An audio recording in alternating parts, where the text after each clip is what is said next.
December wind cut through Chicago like knives as Catherine Hayes stood at the door of her apartment building, her key turning uselessly in the lock that no longer recognized it. She was 8 months pregnant with her daughter. Her mother had been buried 3 days ago, and the locks to her home had just been changed. Behind the glass lobby doors, she could see Marcus, her husband, standing with his arms crossed. Beside him stood Lauren Pierce, the building's leasing agent, her hand resting possessively on Marcus's arm. Both were watching Catherine struggle with the lock, and neither was moving to help. "Marcus?"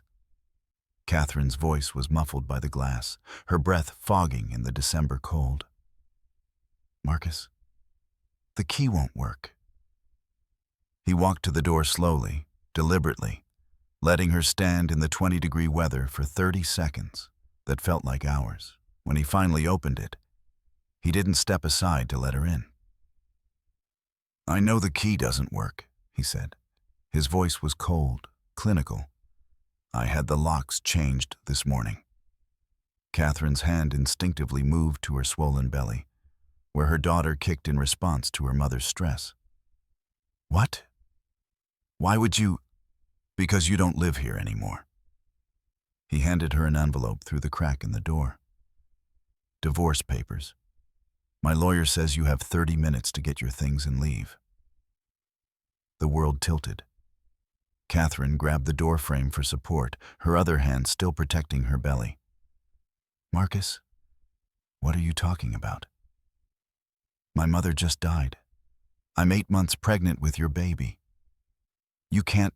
"I can, and I am." He stepped back and Lauren moved into the gap, her smile sharp and satisfied. "Face it, Catherine. You were always temporary. A phase. Marcus needs someone who can actually contribute to his life. Someone who isn't just existing." Catherine's eyes met Lauren's. This woman who worked in the building, who had smiled at Catherine in the elevator, who had attended their anniversary party 2 months ago. "How long?" Catherine asked, her voice barely above a whisper. 9 months, Marcus said flatly. "Since the building hired her. She gets me. She's ambitious. She wants more out of life than playing house and getting fat."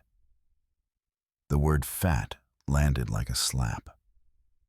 Catherine looked down at her pregnant belly, at the physical proof of carrying his child, and felt something inside her crack. "I'm pregnant with your daughter. Are you sure about that?" Lauren interjected, her voice dripping with false concern. "I mean, Marcus works long hours. You've been home alone a lot. Who knows what you've been up to?" Catherine's vision tunneled. "You're questioning the paternity of your own child?" "I'm questioning everything about our marriage," Marcus said. "You contributed nothing. You have no career, no income, no value. My lawyer says you're entitled to basically nothing since you never worked." He pulled out his phone, turned the screen to show her. A bank statement, their joint account. "Balance, Ortond. I transferred everything this morning, $18,000. That's my money, Catherine. Money I earned managing the Sterling Tower. You didn't earn a cent of it." Catherine's hands shook as she took the divorce papers, her phone buzzing in her pocket. She pulled it out. "Service suspended," flashed across the screen. "You canceled my phone plan?" "Why would I pay for a phone plan for someone who doesn't live here?" Marcus shrugged. "Now get your things. You have 25 minutes left." Lauren stepped closer, her voice dropping to a whisper only Catherine could hear. "You should see the master bedroom now. I redecorated. Silk sheets, new furniture. Everything you picked out is gone. It's like you never existed." Catherine pushed past them, rode the elevator to the 14th floor, her home, fighting tears that threatened to overwhelm her. The apartment looked different already. Photographs removed. Her books gone. The nursery she'd been preparing, empty. She grabbed what she could. Clothes, documents, her mother's jewelry box, her grandmother's letters. Threw everything into a duffel bag with shaking hands while Lauren followed her from room to room, making comments. You might want to lose some weight before trying to date again. Good luck finding someone willing to take on another man's kid. Marcus says you used to be pretty. I can't really see it. Each word was designed to cut, to break, to destroy. Catherine absorbed them silently, moving mechanically through rooms that no longer felt like home.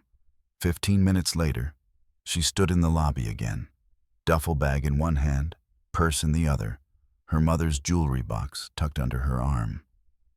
Marcus handed her a printed notice. This is your eviction notice, legally filed. You're trespassing if you come back. Building security has your photo. They won't let you in. Where am I supposed to go? It's December. I'm 8 months pregnant. I have no money, no phone. That sounds like a you problem. Marcus checked his watch. There's a women's shelter on Madison Street, 3 miles. Better start walking.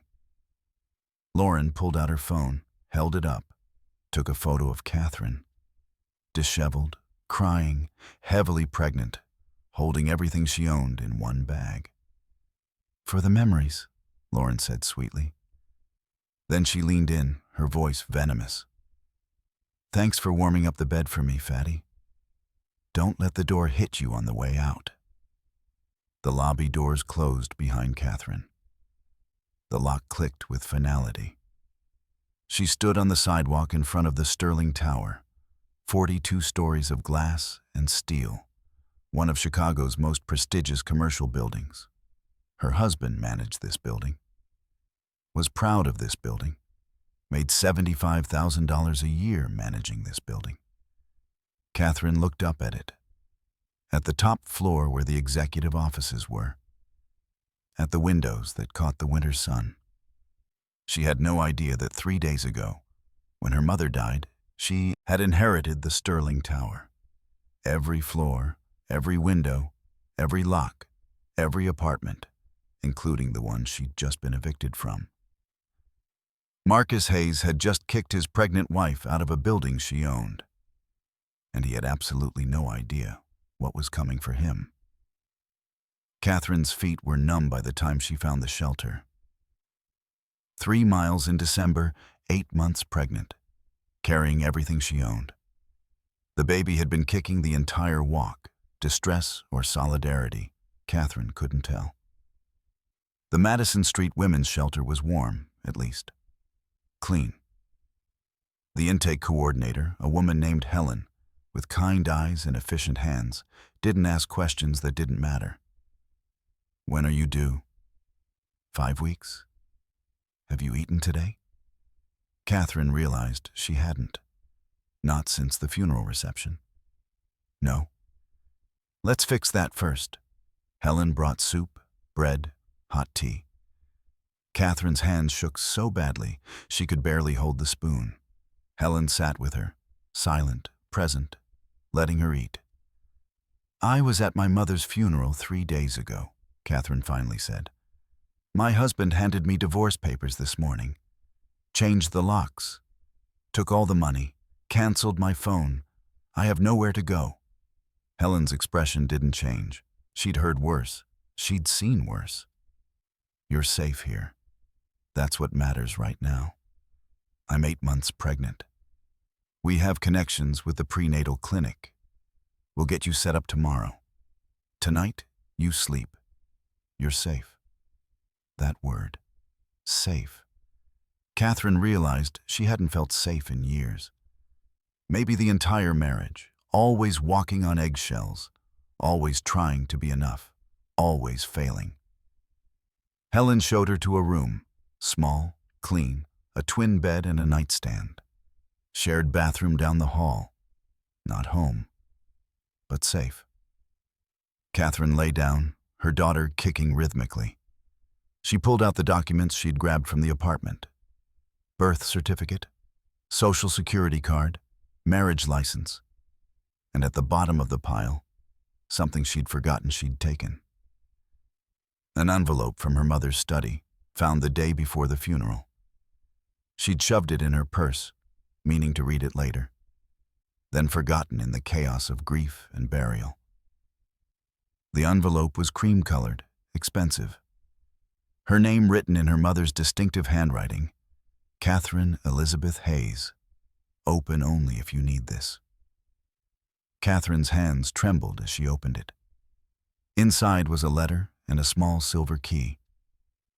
My dearest Catherine, if you're reading this, I'm gone. And I pray with everything in me that you never needed to find this letter. But I've watched Marcus for the past year. I've seen the way he looks at you, the way he talks to you, the dismissiveness, the cruelty disguised as jokes. I know what's coming, my darling, and I've prepared for it. The key opens safe deposit box 2847 at First Chicago Bank, downtown branch. Inside that box, you'll find documents that will change your life. When I was 25, my mother, your grandmother, died and left me her commercial real estate empire. 27 buildings across 4 cities. I've spent 30 years growing it, protecting it, preparing it for you, for you. Everything I own is yours now. Everything I built is your foundation. The buildings, the investments, the accounts, all of it structured to protect you completely. Marcus has no claim to any of it. Our lawyers made certain of that. The prenuptial agreement he insisted you sign, that actually protects you, not him. His family was so focused on protecting his modest trust fund that they never thought to ask what you might inherit. In the safe deposit box, you'll find my justice protocol, instructions for scenarios exactly like this one. Because I knew, Catherine. I knew he would do this. Men like Marcus always do. When people show you who they are, believe them. Then use what I've given you to rise so far above them, they can't even see you anymore. Trust no one until they've earned it. Protect yourself and my granddaughter. And remember, patience is the greatest weapon you'll ever have. The Sterling Tower, the building Marcus is so proud of managing, you own it. He works for you. He just doesn't know it yet. Show them what a Mercer woman is made of. All my love. Mom, Catherine read the letter 3 times, 4 times, 5.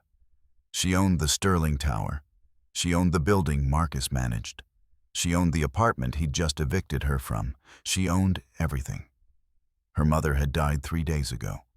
The will was still in probate. Marcus had no idea. No one had any idea. Catherine lay in the narrow bed in the women's shelter, one hand on her pregnant belly, the other clutching her mother's letter. And for the first time since the locks wouldn't turn, she smiled. Not a happy smile. A dangerous one. Marcus Hayes had just made the biggest mistake of his life, and she was going to make absolutely certain he understood that. The discovery. Catherine woke at 5 a.m., the shelter still quiet. Her daughter was kicking, morning routine. She'd barely slept, her mind racing through implications, possibilities, revenge fantasies she immediately pushed away, because this wasn't about revenge. This was about justice. She dressed carefully in the cleanest clothes she had. Maternity jeans, a sweater that didn't quite fit anymore, a coat that wouldn't button over her belly. She looked exactly like what Marcus thought she was. Broke, desperate, defeated. Perfect. First Chicago Bank opened at 8 a.m. Catherine was there at 7:45, standing outside in the December cold, the silver key clutched in her hand. The security guard let her in at 8:02. The safe deposit attendant led her to box 2847 at 8:15. Catherine stood alone in the small viewing room at 8:16, staring at the box. Her hands shook as she turned the key. Inside were folders. So many folders. Each labeled in her mother's precise handwriting. Real estate holdings, investment portfolios, business interests, trust structures, justice protocol. Catherine opened the first folder with trembling hands. Property 1. The Sterling Tower, 423N Michigan Avenue, Chicago. L 42 stories, 687,000 square feet. Purchased 1998 for 87 million. Current value, 340 million. Monthly net income, $847,000. She stared at the numbers. The building Marcus managed. The building he was so proud of. He made $75,000 a year managing a building that generated $847,000 per month. For her mother, for her. She flipped through the other properties. Office towers in Atlanta and Dallas, retail complexes in Phoenix, mixed-use developments in Denver, apartment buildings across Chicago. The apartment building where she'd lived, where she'd been evicted from, every property documented. Purchase price, current value, monthly income. The total at the bottom of the summary page made her gasp. $2.1 billion. Catherine sat down hard in the small chair. Her vision swam. $2.1 billion. That was billion with a B. The next folder contained investment statements, tech stocks, municipal bonds, private equity, blue-chip companies, venture capital funds. Monthly passive income from all sources, $2.8 million. The third folder was labeled business interests. Her mother had stakes in 17 private companies. Board positions, advisory roles. A network Catherine had never known existed. But it was the fourth folder, Justice Protocol, that made Catherine's throat tight. Her mother had prepared for this, specifically for this. Inside were step-by-step instructions for various scenarios. Scenario 4, divorce, abandonment while pregnant.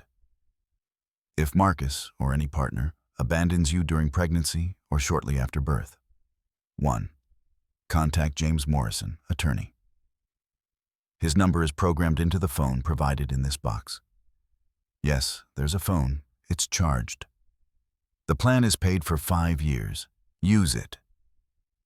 2. Do not sign any divorce papers without James reviewing them first. 3. Activate the building ownership revelation at strategic moment. James will advise. 4. Document everything. Text messages, recordings, witnesses. Remember, he will panic when he discovers the truth. Let him panic. Panic makes people stupid. 6.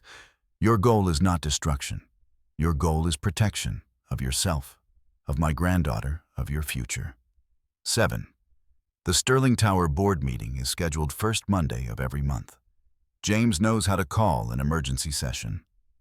8. When you're ready, walk into that building like you own it. Because you do. Catherine found the phone at the bottom of the box. An iPhone, fully charged, 1 contact programmed in. James Morrison, attorney. She stared at it for a long moment. Then she called. He answered on the second ring. Catherine, I've been waiting for your call. You knew? Your mother told me 3 months ago that she suspected Marcus was having an affair. She hired investigators. She documented everything. And she prepared for this exact scenario.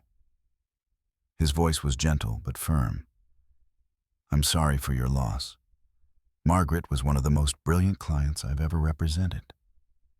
Did she know? About Marcus and Lauren? She knew. She had photos time-stamped from 7 months ago. She has bank records showing Marcus has been skimming funds from the building's petty cash. She has emails between Lauren and Marcus's mother discussing how to pressure you into a divorce. Catherine's breath caught. His mother knew? Diane Hayes has been orchestrating this for 6 months. Your mother documented all of it. The betrayal cut deeper. Her mother-in-law, who'd smiled at her baby shower, who'd helped pick out nursery furniture, had been planning her destruction the entire time. "What do I do?"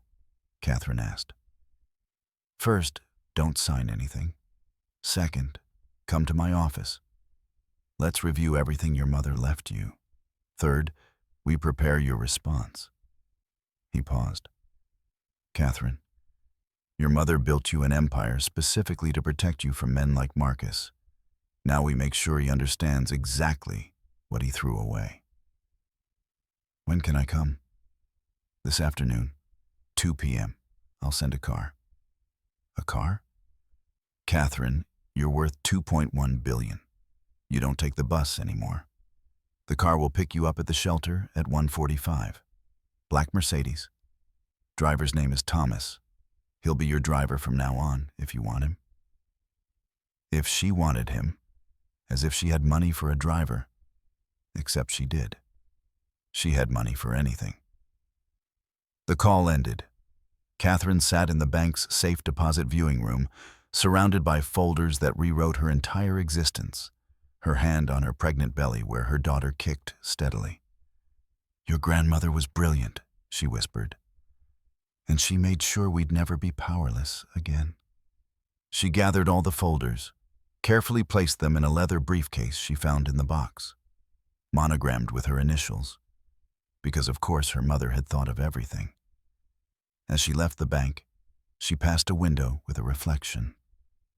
A pregnant woman in ill-fitting clothes, carrying a briefcase worth more than most people's cars, walking toward a future she was only beginning to understand.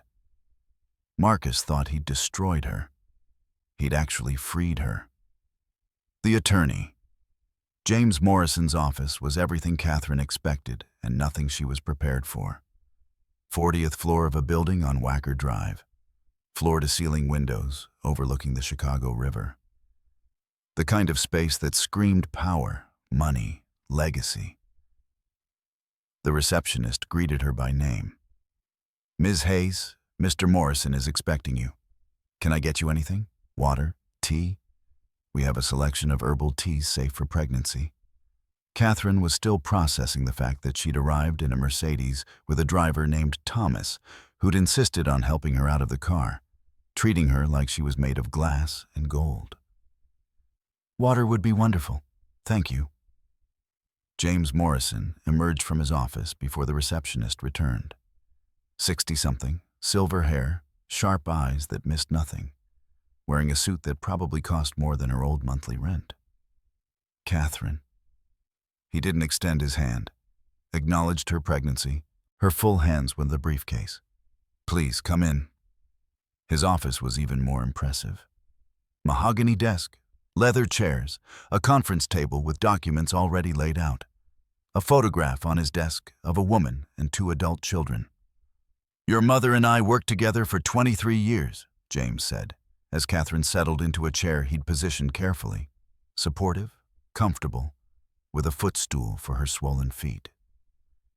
"She was one of the sharpest minds I've ever encountered. When she inherited her mother's real estate portfolio, it was worth about $200 million. She turned it into $2.1 billion through strategic acquisitions, careful management, and an almost supernatural ability to predict market trends." He pulled up a presentation on a large screen. Catherine's financial world in charts and graphs. "You now own 27 commercial properties across 4 cities. The Sterling Tower is your flagship, your mother's first major acquisition. She bought it during the '08 crash for $87 million. It's now worth $340 million. Catherine stared at a building she'd passed 1,000 times, walked through dozens of times to reach the apartment Marcus managed, never knowing it belonged to her mother. "Your total net worth, as of this morning, is $143 billion. Your monthly passive income, meaning money that comes in whether you do anything or not, is approximately $2.8 million. $2.8 million per month." Catherine's brain couldn't process it. "The properties are managed by professional firms. You don't have to do anything unless you want to. Your mother structured everything specifically so you could live comfortably without ever working. Or you could take an active role in managing the empire. Your choice.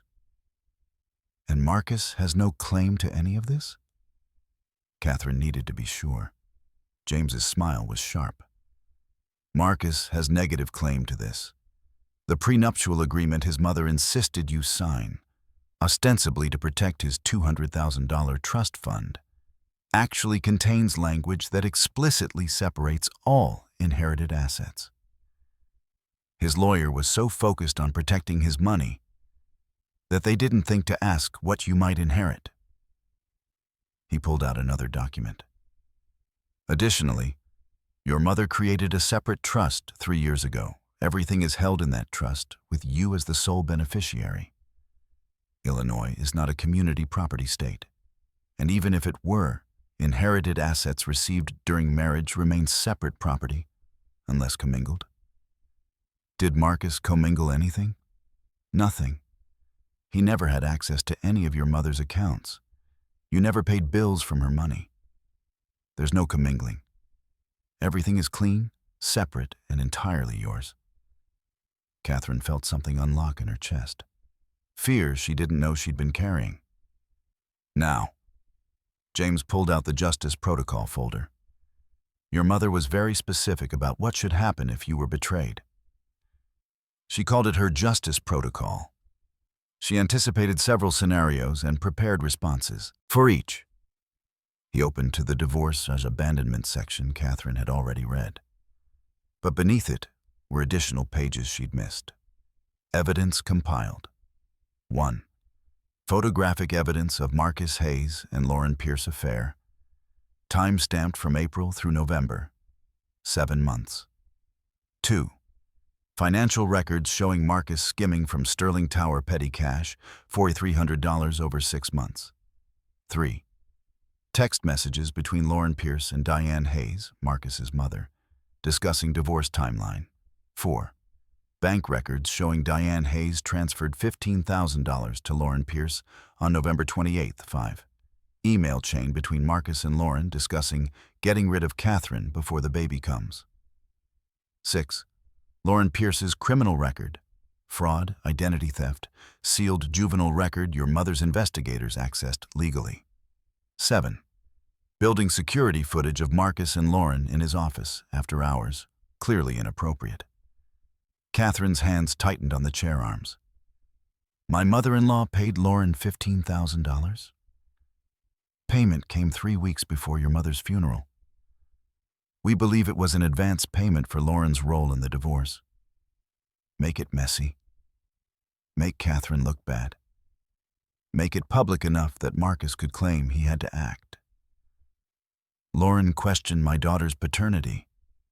James's expression hardened. That's actionable. Defamation, intentional infliction of emotional distress.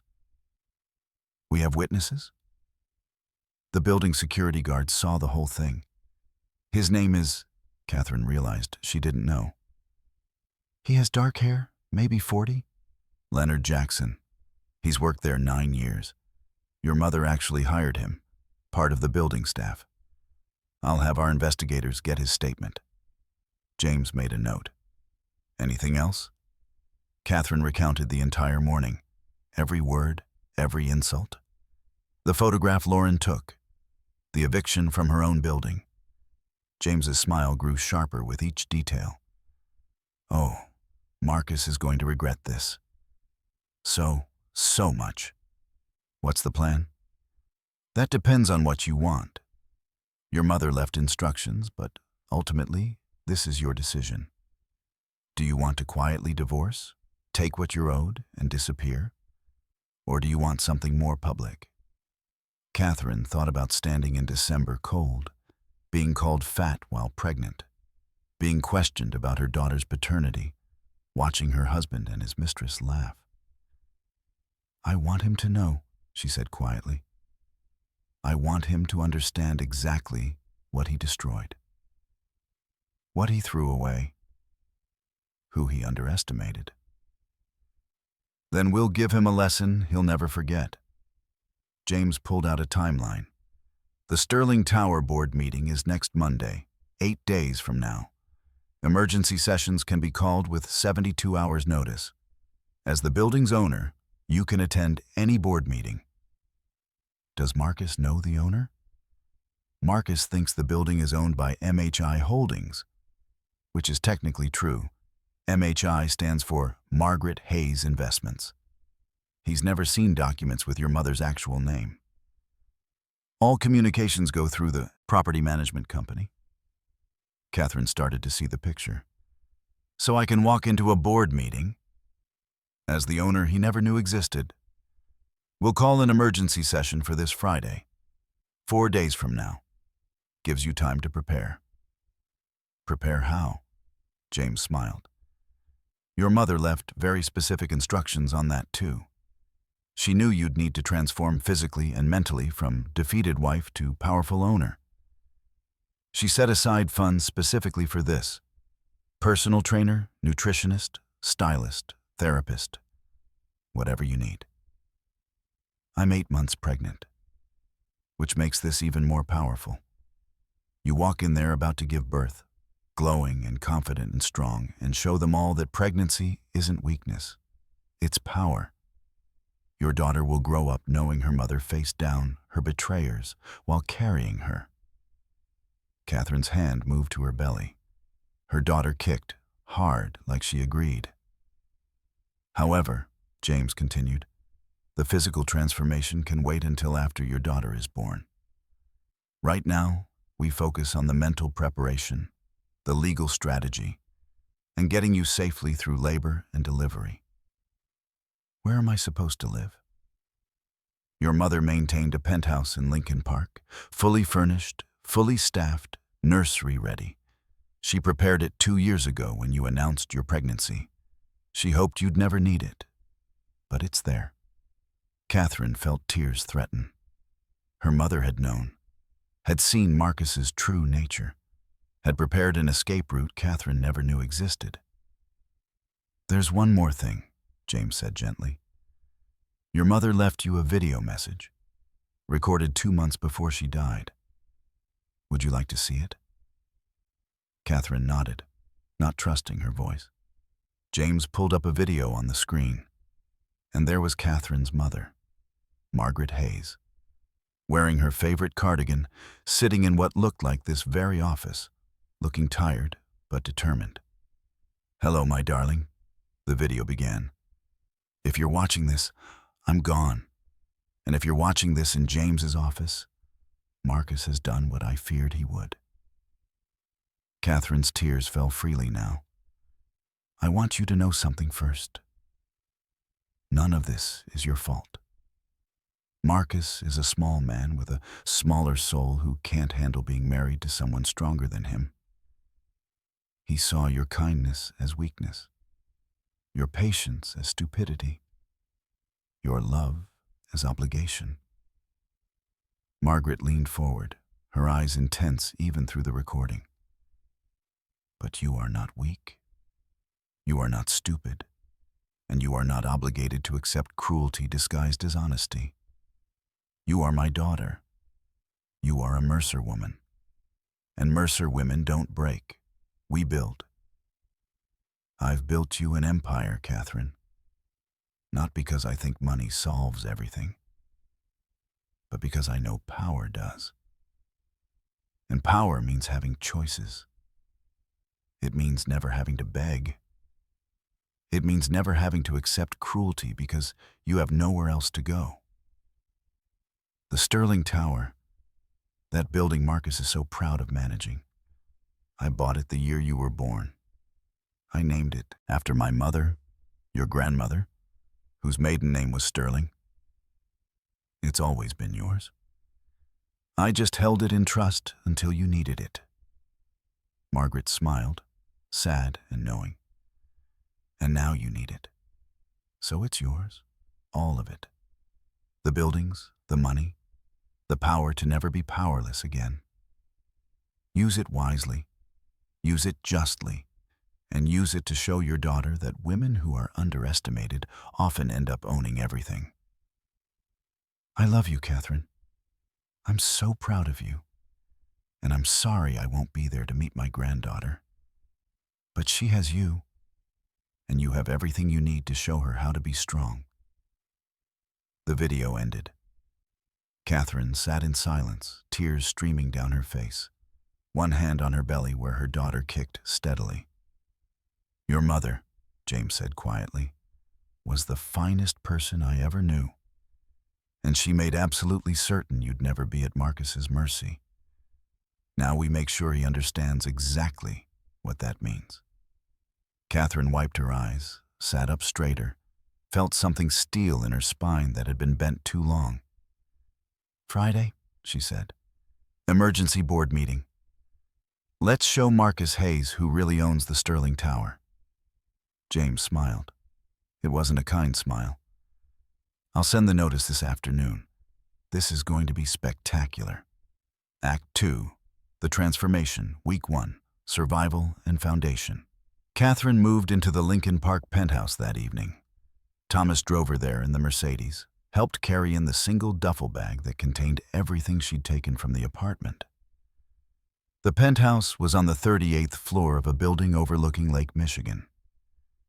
3 bedrooms, 3 bathrooms, floor-to-ceiling windows, furniture that looked like it belonged in design magazines, and a nursery, fully equipped. Yellow walls with hand-painted woodland creatures, a crib that converted to a toddler bed, changing table, rocking chair, shelves of books, a mobile with stars and moons. Catherine stood in the doorway and cried. Her mother had prepared this, had known Catherine would need refuge, had made sure Catherine's daughter would have a beautiful, safe place to arrive into the world. A woman appeared in the doorway. 50s, kind face, efficient demeanor. "Ms. Hayes? I'm Patricia Chen. Your mother hired me 2 years ago to manage the penthouse. I've been maintaining it, waiting for you." "My mother hired you 2 years ago?" "She said you'd need help when the baby came, and she said—" Patricia paused. "She said you might need a friend when everything fell apart. I'm not just a house manager. I'm here to help however you need." Catherine nearly collapsed into her arms. Patricia caught her, supported her, guided her to the couch, made her tea, brought her food, treated her like she was precious. "You're safe now," Patricia said firmly. "Whatever happened, whoever hurt you, they can't reach you here. This is your fortress." That night, Catherine slept in a bed that felt like clouds. The penthouse was silent except for the gentle hum of the heating system. No sirens, no slamming doors, no fear. She woke at 6 a.m. to Patricia making breakfast. Eggs, toast, fruit, orange juice. "You need to eat well," Patricia said, "for the baby." "I can't afford—" Catherine stopped herself. That sentence no longer applied. "This is strange. Having someone take care of me.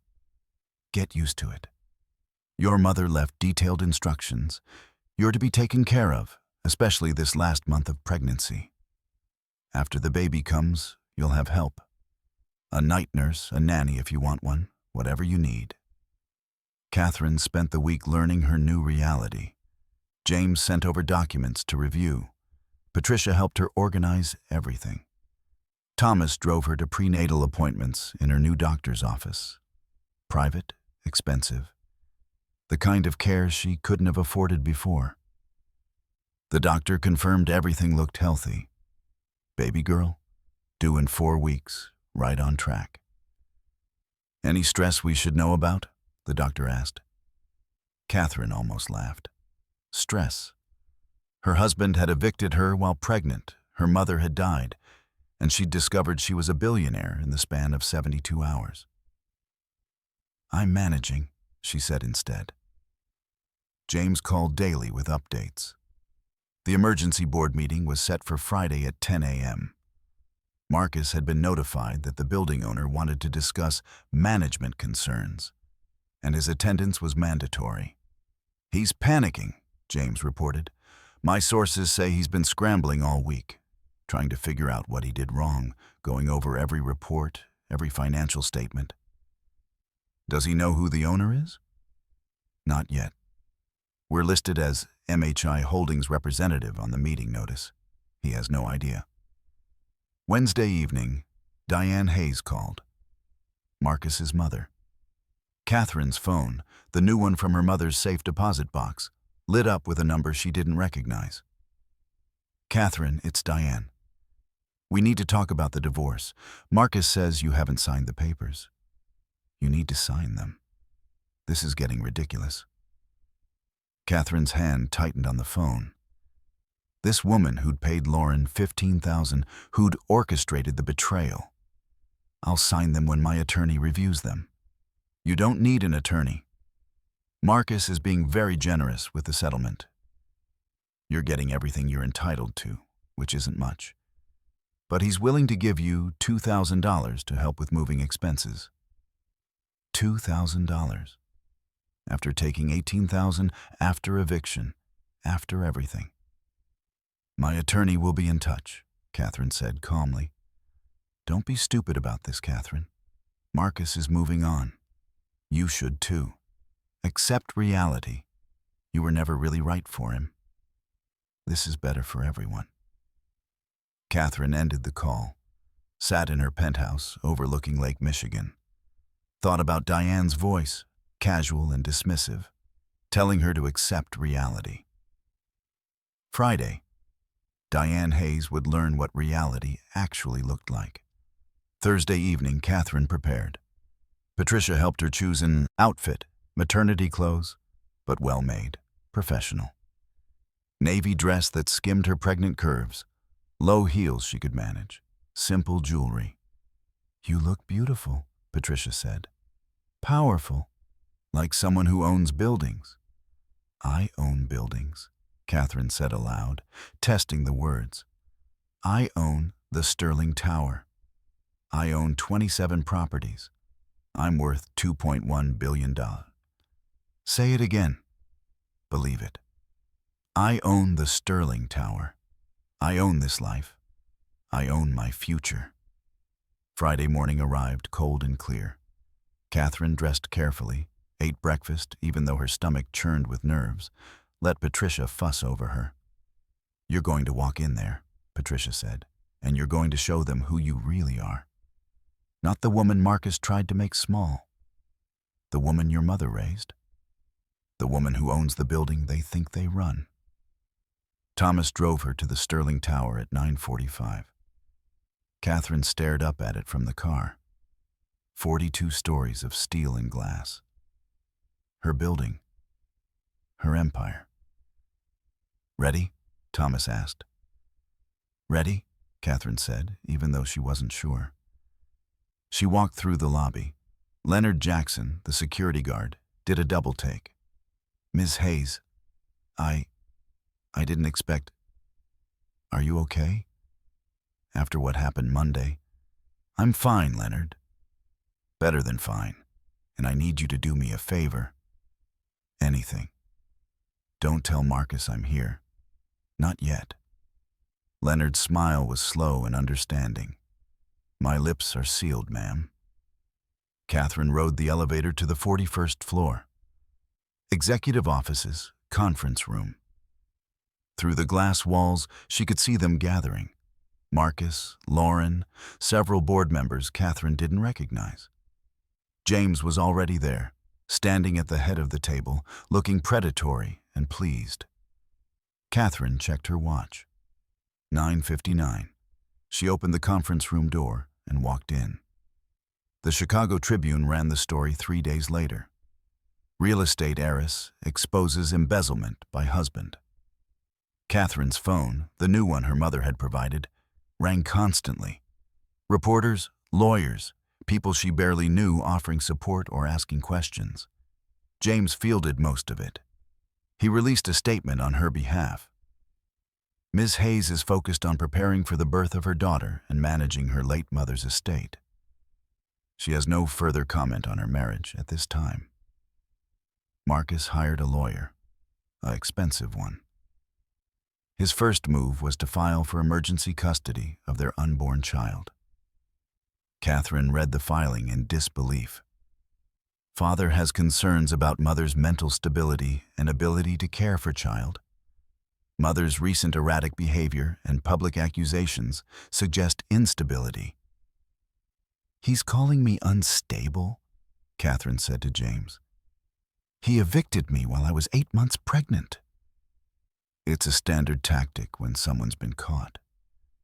Go on offense. Make the victim look like the aggressor. James's voice was calm, but Catherine could hear the steel beneath. Don't worry. We have documentation of everything. Judge Harrison is hearing the case. She's seen worse manipulation attempts. She won't fall for this. The emergency hearing was set for the following week. Catherine spent the time preparing with James's team, gathering evidence, organizing documentation. The day before the hearing, Marcus called. Catherine almost didn't answer, but something made her pick up. Catherine, please, can we talk? Really talk? Without lawyers, without all this mess? I don't think we have anything to say. I want to explain. About Lauren, about everything. I made mistakes. Mistakes? Catherine's voice was ice. Mistakes are forgetting to buy milk. Mistakes are being late to dinner. What you did was calculated, planned, executed with your mother's help. You didn't make mistakes, Marcus. You made choices. Silence on his end. I loved you, Catherine continued, and her voice broke slightly. I was carrying your daughter. I buried my mother, and you stood beside your mistress and laughed while I froze outside our building. My building, as it turns out. So no, Marcus. We don't have anything to talk about. I didn't know about the money, about the buildings. If I had known, if you had known, you would have stayed. You would have been kind. So your love was conditional on my net worth? That's not what I meant. Yes, it is. That's exactly what you meant. And that's why we're done. Not because of the money, not because of Lauren, but because you only valued me when you thought I could give you something. She hung up, blocked his number, felt her daughter kick in protest or support. The custody hearing was brutal. Marcus's lawyer painted Catherine as unstable, vengeful, using her money to manipulate the situation. Ms. Hayes has exhibited erratic behavior, the lawyer argued. She's made wild accusations. She's used her newfound wealth to publicly humiliate my client. Judge Harrison cut him off. Counselor, let's be very clear about what happened here. Your client evicted his 8 months pregnant wife during a December cold snap. He drained their joint account. He canceled her phone service. He had an affair with a coworker who is now facing criminal fraud charges. And you're telling me Ms. Hayes is the unstable one? The lawyer tried to recover. Your Honor, my client was unaware of his wife's financial situation. He made decisions based on the assumption that his wife was powerless. Judge Harrison's voice was sharp. That's not a defense, Counselor. That's evidence of your client's judgment. Catherine sat quietly, hands folded over her pregnant belly, while James presented their case. Evidence of Marcus's embezzlement, Lauren's arrest record, Diane Hayes' payment, the conspiracy. Judge Harrison reviewed everything, looked up at Marcus. Mr. Hayes, let me make something very clear. A father's rights do not supersede a mother's safety. Ms. Hayes has provided substantial evidence that you are, at minimum, financially irresponsible, and at maximum, emotionally abusive. She turned to Catherine. Ms. Hayes, you are awarded sole custody. Mr. Hayes will have supervised visitation only, pending a full custody evaluation after the child is born. Court will revisit custody arrangements in 6 months. Marcus's face crumpled. He looked at Catherine across the courtroom. She looked back, feeling nothing. Outside the courthouse, reporters swarmed. Catherine made it to the car with James and Thomas protecting her. "How do you feel?" James asked as they drove away. "Tired, scared, relieved, all of it." Catherine looked down at her belly. "I just want her to be safe, to grow up knowing she's loved." "She will be. You're making sure of that." 2 weeks until her due date. Catherine spent them preparing. The nursery was ready. Patricia had everything organized. Medical team in place, bags packed. Catherine also spent time learning about her properties. James brought managers from each building to meet her. She signed documents, made decisions, started to understand the empire her mother had built. It was overwhelming and empowering in equal measure. 3 days before her due date, Diane Hayes came to the penthouse. Patricia tried to turn her away. Catherine heard the commotion and came out. "Let her in," Catherine said. Diane entered slowly, looking around at the penthouse, the wealth she had never known existed. "Catherine, I need to apologize." "For which part? Paying Lauren? Orchestrating the divorce? Calling me dead weight in text messages?" Diane flinched. "All of it. I was wrong. So wrong. I thought I was helping Marcus. I thought you were holding him back. Because I didn't work? Because I was pregnant? Because I wasn't ambitious enough for your standards? Because I wanted better for my son. And I was stupid. Blind. I didn't see what he was throwing away until it was too late." Catherine sat down heavily. Her daughter was pressing on her ribs. "What do you want, Diane?" "I want to know my granddaughter. I know I don't deserve it. I know what I did was unforgivable. But she's my blood too. And I'm begging you, don't let my mistakes cost me that relationship." Catherine was silent for a long moment. "You cost yourself that relationship when you paid someone to destroy me.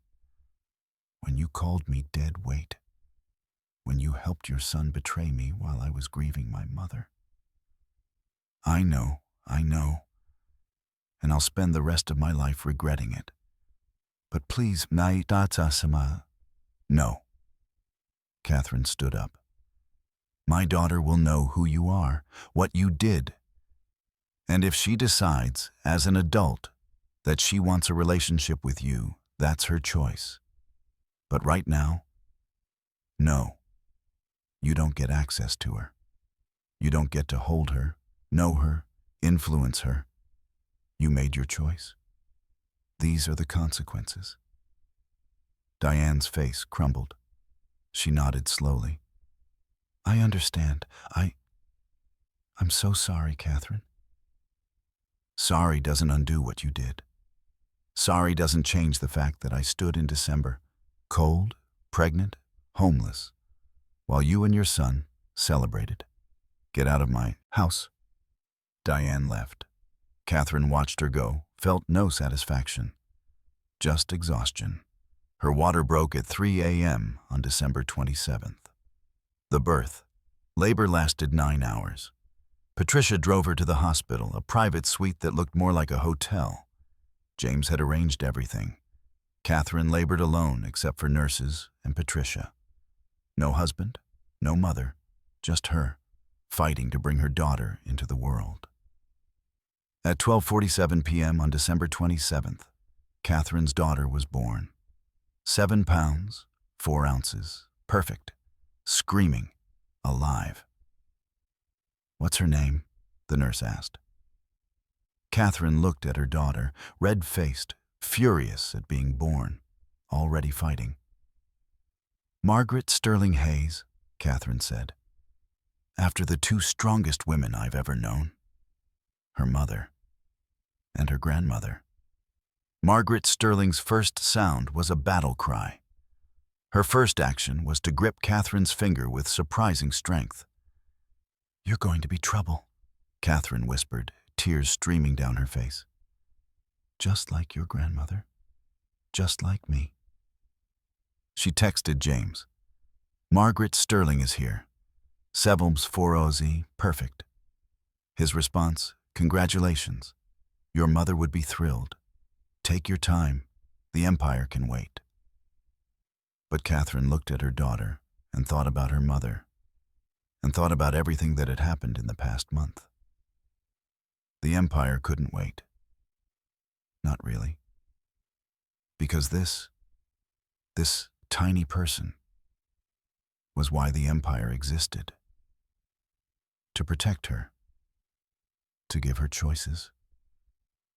To make sure she never had to beg, never had to accept cruelty, never had to stand in December cold because someone else controlled her life. Margaret Sterling kicked her tiny legs, fighting against the swaddle. Yeah, Catherine said, laughing and crying. You're definitely going to be trouble. But we're going to be okay. Your great-grandmother made sure of that. Marcus sent flowers. Catherine had them donated to the pediatric ward. He asked to visit. Catherine said no. He has rights, the hospital social worker said gently. He has supervised visitation rights per court order, which means he can see her at scheduled times with a supervisor present. Not in the hospital. Not now. Not until I say. The social worker didn't argue. Catherine stayed in the hospital for 2 days. Private suite. Around-the-clock care. When she left, Thomas drove her and Margaret Sterling home in the Mercedes, car seat properly installed. Patricia had the penthouse ready, nursery perfect, food prepared, help scheduled.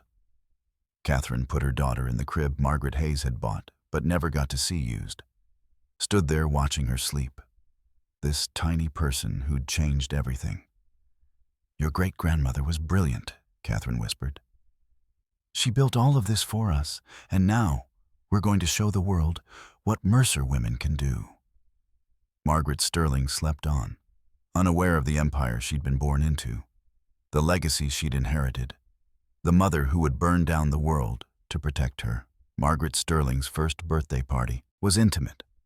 Just Patricia, James, Dr. Chen, Thomas, Michelle the trainer, and a few friends Catherine had made through the foundation work. No Marcus, no Diane, no Hayes family. Marcus had been granted unsupervised visitation when Margaret hit 7 months. Twice a week, 4 hours each visit. He picked her up at the penthouse, returned her on time, followed all the rules. He'd gotten a job. Not in property management, his reputation was destroyed there, but in sales. Some tech company. He'd moved to a better apartment. He was trying. Catherine appreciated that he was trying, for Margaret's sake. But she felt nothing for him personally. He was just the man who fathered her daughter, nothing more. Diane had sent a birthday gift for Margaret. Catherine donated it to the Hope Center, unopened. Margaret Sterling smashed into her first birthday cake with enthusiastic joy. Blue icing everywhere. Laughter filling the penthouse. Catherine watched her daughter, this tiny human who'd arrived during the worst period of her life and become the reason for the best. She's incredible, James said, appearing beside Catherine. So much personality already. She gets it from her great-grandmother. Stubborn, determined, brilliant. And her mother. Don't forget her mother. Catherine smiled. I'm working on believing that. Work faster. That night, after everyone left, after Margaret was asleep, Catherine sat in her mother's study, the one room in the penthouse that still smelled like Margaret Hayes's perfume. She pulled out the letter her mother had written. Read it for the 100th time. Show them what a Mercer woman is made of. I'm trying, Mom, Catherine whispered. I'm trying. Her phone buzzed. A text from Marcus. Thank you for today, for letting me see her happy. She's perfect. Catherine stared at it for a long moment, then typed back, She is perfect. See you Tuesday. Short, civil. The relationship they'd have forever. Co-parents, nothing more. She opened her laptop. The foundation board had sent reports. The Hope Center had housed 43 women and 61 children in its first 6 months. Every one of them had left their abuser. Started over. Rebuilt. "This is what you meant, isn't it?" Catherine said to her mother's memory. "The buildings aren't the legacy. The safety is." She stood, walked to the nursery, looked at Margaret sleeping, 1-year-old, already strong-willed, already showing signs of the fighter she'd become. "Your great-grandmother built us an empire," Catherine whispered. "Not because she loved money, because she loved us. And now we're going to use it to help others. To make sure no woman ever has to stand in December cold, pregnant, and alone, with nowhere to go." Margaret slept on, dreaming baby dreams, unaware of the legacy she'd inherited, the battles her mother had fought, the empire she'd one day help run. Catherine returned to the study, pulled out a journal, started writing. Margaret's first year. She wrote about the eviction, the terror, the discovery, the transformation, the gala, the aftermath.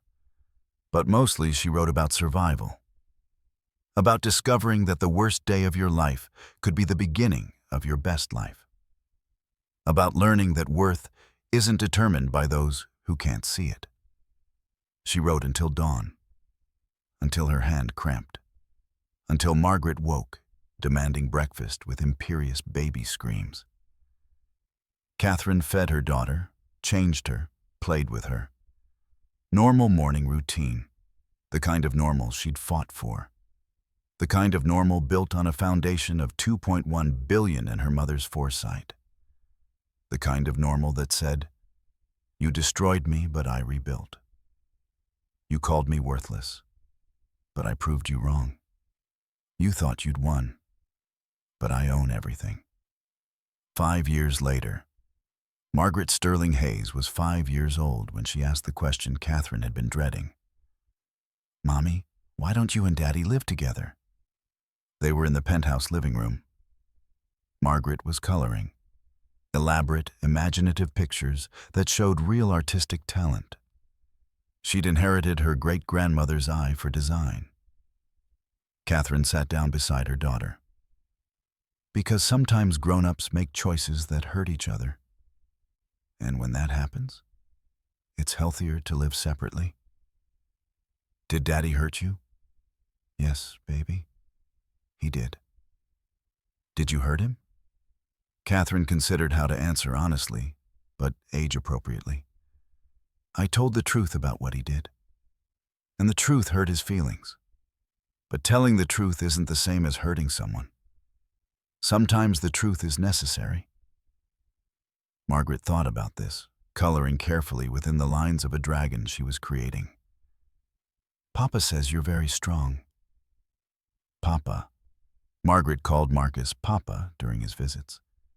He'd earned that, in his way. 5 years of consistent parenting, never missing a visit, never breaking a promise, showing up. That's nice of him to say. He says Grandma Margaret was strong too, that I'm named after her.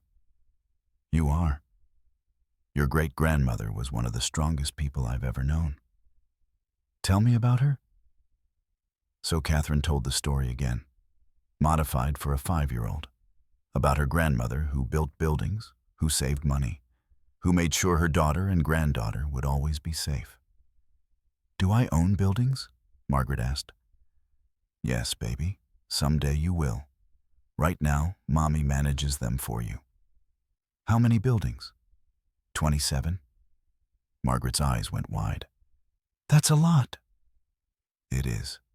Your great-grandmother worked very hard to buy them all. Will you teach me about the buildings?" Catherine felt tears threaten. "Yes, baby. When you're ready, I'll teach you everything." Marcus had remarried. A quiet woman named Rachel who worked as a teacher. They'd met in a grief support group, both processing failed first marriages. Catherine had met her once, when she came to pick up Margaret. "I want you to know," Rachel had said, "I'm not trying to replace you or compete. I just want to help make Margaret's time with her father happy." "I appreciate that," Catherine had replied honestly. Marcus was different now, humbler, kinder. He'd gone to therapy, joined support groups, done the work. He called Catherine once a year on December 27th, Margaret's birthday, and apologized again.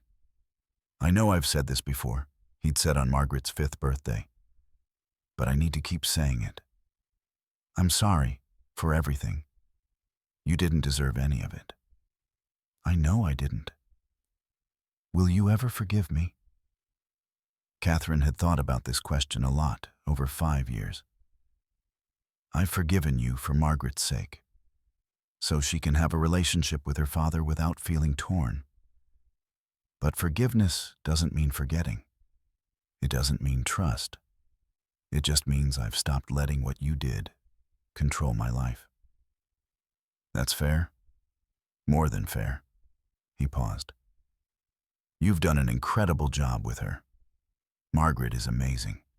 "She is." "Despite everything, we made an amazing human." "We did." That was their relationship now. Civil, respectful, co-parents who managed to put their child first. 10 years later, Catherine stood in the conference room of the Sterling Tower, 49th floor. They'd added 7 floors 5 years ago, Catherine's first major construction project. Margaret Sterling Hayes, age 10, sat in a chair designed for adults, her feet dangling, taking notes on an iPad. The property management team was presenting quarterly earnings. Margaret had asked to attend. "I want to learn about the buildings, Mommy." And Catherine had agreed. Patricia Rodriguez, still the building's manager, smiled at Margaret. "Do you have any questions about our occupancy rates?" Margaret raised her hand like she was in school. "What happens if someone doesn't pay rent?" "Good question. We have a process. First, we reach out to understand why. Sometimes people are struggling and need help. Sometimes they're just not paying attention. We work with them. And if they still don't pay, then we have to start eviction proceedings. It's never fun, but sometimes it's necessary." Margaret frowned. "Papa says he evicted you and Mommy once. Is that true?" The room went silent. Everyone looked at Catherine. She'd told Margaret the story in age-appropriate pieces over the years. By 10, Margaret knew most of it. Knew her father had made very bad choices. Knew her mother had survived and rebuilt. "Yes, baby, that's true." "But you owned the building." "I did. I didn't know it yet, but I owned it." Margaret thought about this. "So he evicted you from your own building?" "He did." "That's really dumb." A few people in the room tried not to laugh. "It was a mistake," Catherine agreed. "A big one." "Is that why we have rules about evictions? About making sure we help people first?" "Yes, because I remember what it felt like to have nowhere to go. And I never want anyone to feel that way, if we can prevent it." Margaret nodded seriously, made a note on her iPad. After the meeting, Patricia pulled Catherine aside. "She's sharp, really sharp. She's going to be brilliant at this." "She is, and she's kind. She got that from her great-grandmother, too." 15 years later, Catherine Hayes stood in a different conference room. Columbia Business School, guest lecture. Her daughter, Margaret Sterling Hayes, age 15, sat in the front row with other high school students attending a special program. "Today we're talking about commercial real estate investment strategies," the professor said. "And we're lucky to have Catherine Hayes with us. Ms. Hayes owns and operates Hayes Properties, 27 commercial buildings with a combined value of $3.7 billion. She inherited her first properties at age 34 and has grown the portfolio significantly since then. Catherine stood, looked at the room full of students, saw herself 15 years ago, scared, powerless, pregnant, and homeless. "I want to start," Catherine said, "by telling you about the day I discovered I was wealthy." She told the story. All of it.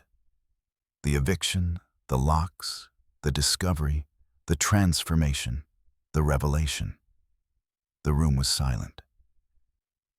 "I share this not because it's dramatic," Catherine continued, "but because it taught me crucial lessons about power and its perception.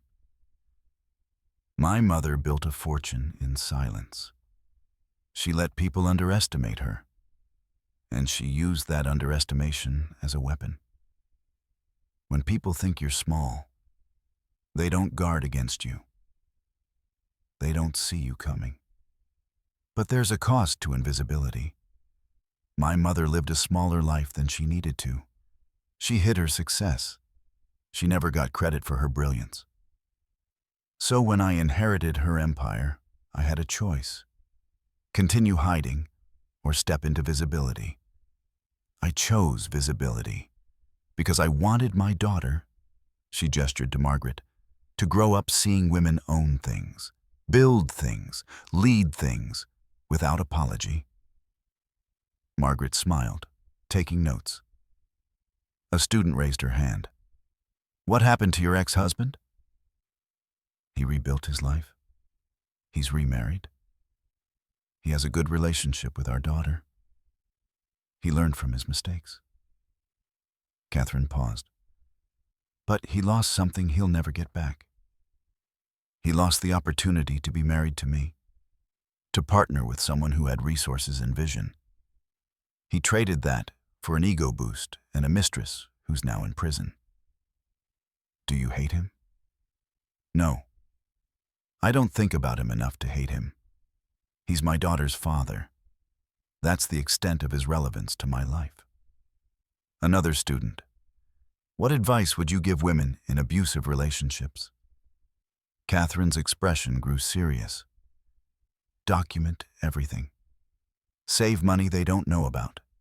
Have an escape plan. And know that leaving is the hardest and bravest thing you'll ever do. But staying is slow death."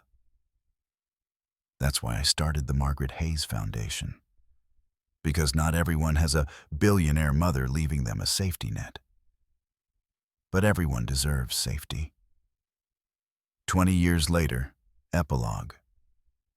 Catherine Hayes, age 54, stood at her mother's grave. Oakwoods Cemetery, 20 years after she'd been served divorce papers at another funeral. Margaret Sterling Hayes, age 20, stood beside her. Soon-to-be college graduate. MBA program accepted. Already working part-time managing 2 of the Hayes Properties buildings. "Tell me again," Margaret said softly. "About Grandma Margaret." She was brilliant, strategic. She saw the world differently than most people.